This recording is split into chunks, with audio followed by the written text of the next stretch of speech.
What's going on, everybody? Mortem here, this time bringing you some first impressions for Metaphor ReFantazio, a game I've had my eye on since checking out the demo, and by popular demand, as a lot of people have been asking me to review this one, and as this first impressions video might tell you, that is my plan, though there are a few things I need to tell you right at the beginning of this particular video. While I did check out the demo previously, I'm bringing you this video the day after the game launched. However, with that said, the day of the game's launch, Sega, the game's publisher, sent me a review key for it, which is obviously a little bit late, but that combined with the fact that a lot of people had been asking me for a review for this one, I decided to go ahead and just pull the trigger on it. But given both the length of the game and the fact that I've got a busy few weeks coming up, it's going to take me some time to actually get this review done and over with, which I'm mostly okay with because I imagine, due to the length of this game, a lot of people will simply be playing it over the holidays, so I'm going to try to get the video out before then, just so everyone is aware. But with that out of the way, let's actually talk about what Metaphor is all about. Now, the easiest way to describe this would probably be Persona but fantasy, which honestly is good enough for me in most cases, simply because I am not wild about high school settings, but throw in a healthy dose of political intrigue alongside societal woes, and you've got an interesting setting. So let's dive into that. The game opens up with the former king, I should say, being assassinated by a man named Louise, who is after the throne, as the king he is assassinating has left no heirs as far as he is aware, because the one heir he did have is thought dead.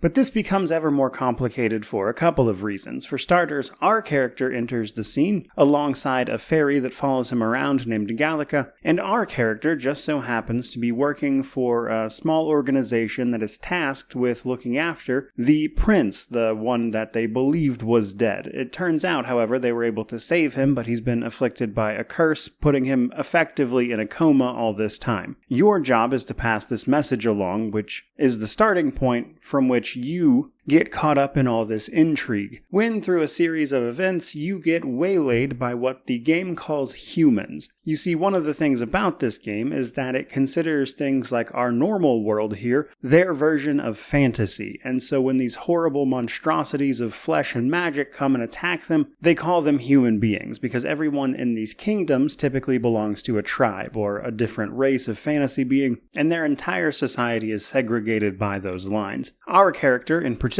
is from a tribe that is essentially thought extinct. In fact, most people remark that you're the only one of that tribe they've ever actually seen, which isn't really a good thing. But upon battling this human who is just about to kill you, some ancient power awakens in you, allowing you to attach yourself to an archetype, which enables you to defeat the monster before traveling through a bunch of different dungeons before landing back in the main town you started at. But this is where things get interesting and the main crux of the plot is revealed. You see, it seems that the very powerful magical king that was assassinated actually had a contingency in place for his death. Extremely powerful magic that basically decrees that the only way the next king will be crowned is by popular support, which means everybody, including the king's assassin Louise, is forced to go about gathering up the will of the populace in order to be crowned king. And that's what the journey of this game is all about. But obviously it's even more complicated than that. So needless to say, there's a lot going on with this game plot-wise, as that's to say nothing of all the little details of the world. Like, for instance, how magic is handled and realized alongside your own mysterious powers, which nobody else seems to be using, which forms a significant form of progression, as you might imagine. So let's talk a little bit about that stuff. So progression-wise, you've got your standard stuff, earn XP, level up, increase your stats, and some more notable things. Now, when your character specifically levels up, you'll get to allocate your stats just a tiny bit here in comparison to the set stat increases for your companions you'll be picking up along the way, who, due to their proximity to you, also get access to the power to call on these strange beings that allow them to fight off the humans. But then those archetypes themselves that they're called also can be leveled up and changed, as each of them has a rank associated with them, and as you rank them up, they'll gain in power, giving you all sorts of passives and stuff associated with the role that archetype archetype is good for, like say mage, healer, tank, etc. What's more though is once they hit max rank, you'll unlock further iterations of that particular archetype, allowing you to do more and more with it. And as you master these, you can also then gather skills that you can take with you as you start swapping out these archetypes. There's a sort of meta progression there, alongside just leveling up and the basics of equipment. But then I want to touch on gameplay and combat before we wrap this up. So gameplay-wise, from what I know, this is fairly familiar to Persona, really, where the game is largely divided up in between daytime and nighttime, and each of those is going to be set for specific activities. As time is moving, there is a calendar, and typically your main story objectives have to be completed by a certain date. Now, from what I've seen so far, those timers are pretty generous. I've had more than enough time to do everything I wanted to do. How that progresses over the course of the game is something I'll keep in mind for the review. But that's important because during the day you can choose to do certain activities. Some of these activities can level up your virtues, which is the kind of thing that's going to allow you to ascend the ranks and possibly take the throne for yourself, or simply perform quests like tracking down monsters as part of bounty hunts, or simply spending time with your companions, who have their own stories to tell and bonds to be built up and capitalized upon, as building up their bonds also gives you access to various abilities and things in combat with those characters. And so far, the red-headed elf-looking woman has been my favorite, though her name Hulkenberg takes some getting used to. And while you're doing all of that, though, you're going to get immersed in the world. As I mentioned, society here is very segregated by these tribes they have everybody in.